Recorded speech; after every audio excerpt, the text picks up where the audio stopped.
Well, everybody, let me tell you, the ghost of Mila Kunis and Natalie Portman's Black Swan makeout, it is smiling down on us today because this movie, Birds of Paradise, it is doing them proud.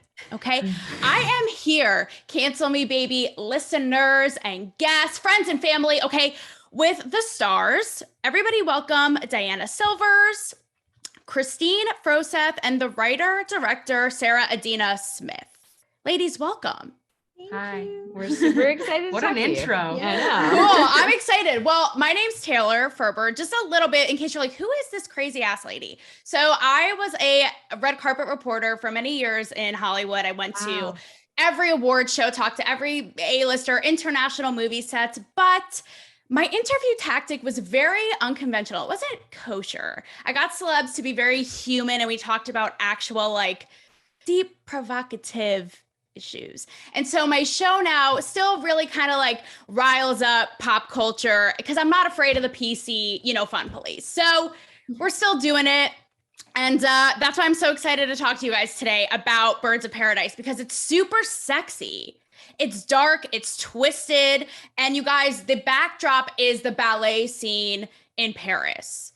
So, without further ado, we already talked about, when I say we, I mean me, talked about the sexuality of this movie. Now, Diana, I'm going to gear this at you because you were in Booksmart, love Booksmart, who doesn't? And Vulture, who I also worked for, called your scene in that movie groundbreaking. And at the time, you were like, it's funny because I'm a prude. Now, this is my life story because I always talk about sex and I'm the biggest Puritan you'll ever meet. So for both of you girls, is this still a vibe?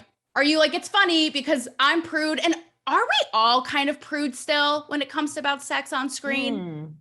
I think it's still directed at me first. Okay, so I'm gonna answer. Yes, go for it. Yes. I feel like I think on screen, the world is prude about certain sexualities, if that makes sense. So it's really special to be a part of projects that challenge that. And so, like prude beyond heteronormative sexual relations, obviously, because how often do we see that on screen? And it's like, no big deal. I mean, with Booksmart, our scene was like taken out of the airplane streaming, which is insane. That's because there's so offensive, such more they ended up putting it back in because everyone gave the airline shit about it, excuse my French, but like ultimately it's like, how often do we see like super kind of misogynistic sex scenes happen between a man and a woman, but then like when you see like two women or it's two men and all of a sudden it's like, oh, we can't see this, So for me, it's like to be a part of any sort of groundbreaking sex scene or like intimacy, like groundbreaking intimacy, like is an honor, because like whether or not like me in my personal life, like how I view sex or sexuality is like, it's no one's business but me and my partner. But, I think it's important to represent all types of sexuality because sexuality is so fluid and it's not linear, and it's like important to show that. Well, this is directed at you other two ladies. I'm going to talk about this in a minute. I posed in Playboy in a feature that I pitched. So again, hilarious because IRL prude, right? But something about lesbian sex scenes, like to your point, Diana, when we see them, we kind of get giddy. It kind of reminds me of like the kid like peeking at his dad's Playboy or something. And it's like, ooh, a nipple. Do you know what I mean? I kind of feel like we're still like that. Like we see it and we kind of like get excited. It's kind of like this like forbidden fruit or something. So what is your, feeling and take on that? Like, what is it? Because it's like, we'd like to think that we're so progressed, but something about the lesbian scenes, we kind of still get a little like, ooh, like it's a little like, oh, I can answer as a filmmaker. Like I definitely, I didn't want to make the scenes of chemistry between the two of them to be blunt. I just didn't want to like make them to titillate heterosexual guys, if that makes sense. I really wanted it to come from like a really authentic place and character that was complex and messy and full of love and confusion. So I it was not, I certainly like, I wanted this to be, don't get me wrong, I wanted this movie to be a pulpy, delicious, fun, indulgent watch, like a world you want to get lost in with like beautiful textures and bodies and people. It's not that I wanted to embrace all of that. But at the same time, I wasn't trying to, I wanted it to be in service of character and story, I guess is the easiest way to say it. I think it would turn guys on, though. I'm just going to speak for all of them. Their opinion is void, and sure. I'll just. Well, that's also, you know, kind of what I was going to leeway into next. Now, when I did my Playboy spread, it was me and other female journalists, and I had pitched it. And, you know, in the spirit of the shoot, we actually had a female director, a photographer, which I loved, right? Because it made me feel more comfortable. And, you know, what you girls are talking about today, this whole idea of like the female gaze versus the male gaze. So, you know, for you ladies acting, for you, Sarah, what is really the difference? Because is sexuality just sexuality at the end of the day, despite, you know, whose vantage point it's coming from? How does it feel different for you?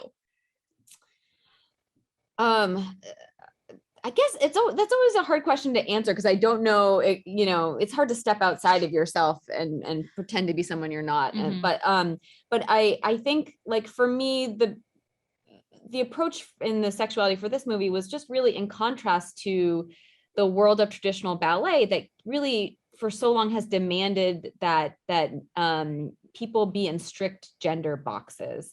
And I wanted to set that against this coming of age story of people who, like, what I love about this generation and what is so exciting is it's becoming so comfortable with its own fluidity and with not having these like binary labels. And so I just wanted to set that against this old world kind of mentality to see. That's interesting. Yeah. It's also because I talk on my show how things now feel forced in a lot of ways, or like they're checking a box. And I feel like with your movie, it's very natural. It does not feel preachy, and it doesn't feel forced. Thank you. I think we really didn't want to, we were not trying to label anything or like make big declarations or like, you know, again, it was like, this just happens to be a slice of life, this movie, in the window of these two women's lives where they completely changed the course of each other's lives. And we just wanted to feel like we were getting to spy on this moment where they collided. Yeah. Now, Christine, this is for you because Diana, like I said, you know, Vulture said your sex scene in Booksmart was groundbreaking. Now, Christine, is this new territory for you? And do you feel like, because I went on your IG, and you are looking smoking. So do you feel like, because you're in your young, you're in your 20s, does being on camera on this whole IG world, does that help in terms of being so open on camera in terms of even like sexually, like being more comfortable? Or are you still like, was there anxiety around it? Talk to me about that experience. In terms of our intimacy scenes or, well, I mean, with M, she was in such a dark hole at the time, and I think her connection with Kate in the beginning was really confusing for so many different levels, but a lot of it had to do with her loss of her brother. And so it wasn't really this, I mean, I like to leave it up to interpretation of what happened between Em and Ollie. I mean, I know it for me what I think happened, but I think just like the connection she has with Kate represents so much more than just, you know, wanting to hook up or have just like that kind of fun. It was way deeper than that. So for me, it was vulnerable in a different way. I never viewed it just as a sex scenes. We had so many chats about what it meant further than that. Yeah, so same with Kate. It was even what it meant for Kate was much. It wasn't just like sex. It's you know, and like I know that for each of us, me and Christine don't know each other's intentions. Yeah, that they were kept like private between us, and we tried. Yeah, it was part of, I think, what made for the chemistry on screen, which is that like we would develop characters together, and I didn't want Diana and Christine as actresses to know each other's secrets. I wanted them to have secrets from each other so that they could have this inner life bubbling underneath. And I was then it felt like when we actually were shooting things on screen, it was like you were actually in the process of discovering each other in real time. Yeah. I'll just DM you guys and you can tell me your interpretations. Wink, wink. And I won't share it with anybody else. No, nobody will know. So Sarah, you had said in an interview leading up to the movie, themes around achieving greatness and still being a good person. Can you have both? Now, this is something I explore on my show often, right? Because whether it be Hollywood, politics, social media, influencers, I say this all the time. I feel like people are just shameless. Like they are just straight up shameless, whether it be to get ahead, to get attention. Do you see those parallels? I mean, did that at all feel like while you were making this and bringing these themes to life, were you like, I see how this is in real life all around me all the time? I guess I came at it from a personal place of when you're striving to achieve something sort of beyond yourself or greatness, for lack of a better word, like it's just, what are you willing to sacrifice along the way? And when is it too much, that sacrifice? And I do think that like, it was interesting. I think in some ways COVID gave our movie even additional depth when it comes to that theme, because I think it was a big reality check for people to step back and think about their own ambitions and their own egos and kind of reassess what actually matters. And like take a really good hard look about just who we are as humans in relationship to the planet we live on. And so I think like I was always interested in making a movie about ambition, particularly when it comes to Kate's story. But and when I'm not trying to say that one shouldn't be reaching for the highest heights. I really think that that's what makes humanity interesting, is that we're always reaching further. But at the same token, you have to ask yourself, like, is it really just to pat yourself on the back and ring that highest bell? Or, what is it you're actually after? I think it's actually your Space Force co-actor, John Malkovich, said something really, I'm going to completely misquote him right now, but said something to the effect of like, it's not ambition he's interested in. He's interested in, people who are driven and curious and seeking some deeper truth rather than just validation. Right. And rather validation. Yeah. Yes. And it's all about the like instant and now. And it's really just cutting into our self-worth in so many ways. And it's just so detrimental. I mean, even with art and with filmmaking, I can only imagine, am I getting likes? Am I getting views on this? And it's dangerously just addictive. It's actually really corrosive. Addicted to ego, it's very corrosive, which is such a dangerous game.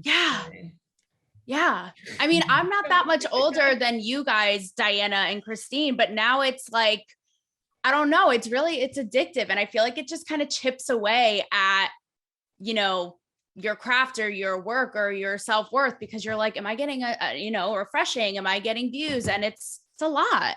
And yet it doesn't really exist like outside. No, exactly. You let it, you know what I'm saying? Like all you have to do is turn off your phone and then it doesn't exist but it's anymore. such a practice. Yeah. Crazy, right? Well, listen, I have to wrap you guys, but I just want to ask, what made you two feel the most powerful? You have intimacy, you have monologues, you're crying, dancing.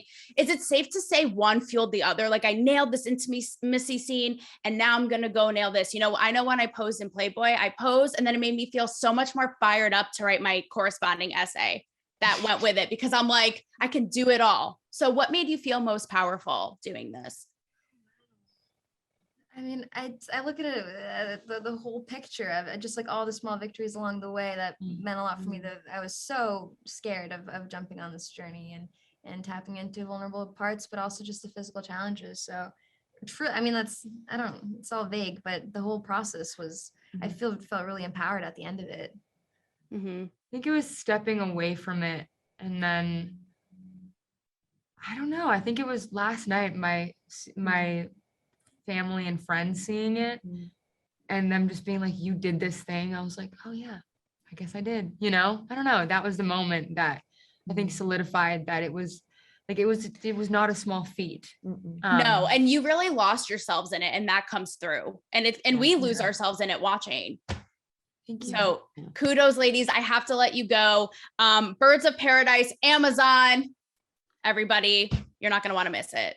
Thank you so much. Thank you. Thank you.